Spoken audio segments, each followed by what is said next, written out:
Hello guys, in this video I'm going to discuss the dependency injection in ASP.NET Core API. Dependency injection means that the class should not have references to concrete implementations of its dependencies. It can only reference through abstractions such as interfaces. Here I have an interface iWeatherService. It defines one method getWeather, which returns an integer. The weather service is the class implementing iWeatherService. The value of 10 is returned inside of the getWeather implementation. The weather forecast controller contains one field of type iWeatherService. This field will be instantiated by the value injected through the constructor.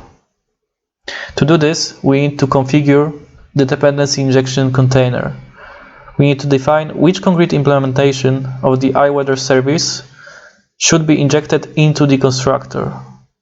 Let's configure the dependency injection container. Inside the startup.cs file, we have a configure services method.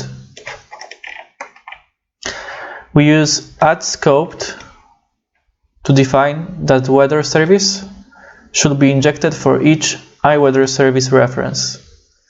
add_scoped method will create new instance of weather service for each request. The weather forecast controller defines an endpoint which will serve the GET request.